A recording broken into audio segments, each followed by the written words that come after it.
महाराष्ट्र संदेश न्यूज मध्ये आपले स्वागत आहे। हिंगणघाट शहरानजीक शासकीय वैद्यकीय महाविद्यालय व्हावे म्हणून सर्व स्तरातून आंदोलन सुरू आहे। त्यात हिंगणघाट साठी शासनाने मंजूर केलेले शासकीय वैद्यकीय महाविद्यालय दुसऱ्या तालुक्यात पळवून नेण्याचा घाट रचला जात आहे। त्यामुळे आमदार समीर कुणावर यांच्या विरोधात हिंगणघाट शहरात मोठ्या प्रमाणात संताप व्यक्त करण्यात येत आहे। हिंगणघाट वैद्यकीय महाविद्यालय हिंगणघाट शहरात झाले पाहिजे या मागणीला घेऊन आज कैलाश मेश्राम या तरुणाने नूतन शाळा परिसरात असलेल्या पाण्याच्या टाकीवर चढून आंदोलन केले। त्यामुळे संपूर्ण तालुक्यात एकच खळबळ माजली आहे। यावेळी महिला समितीच्या अनेक कार्यकर्त्या या आंदोलन स्थळी उपस्थित होत्या। या आंदोलनाची माहिती पोलिसांना मिळताच पोलीस घटनास्थळी दाखल झाले आहे।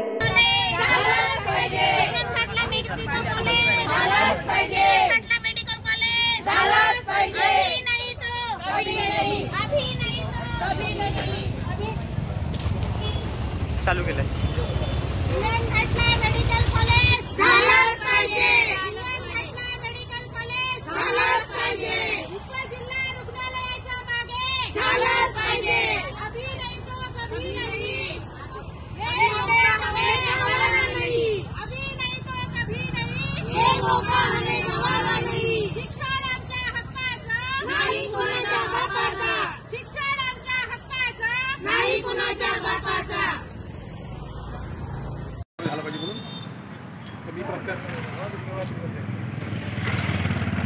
मला आता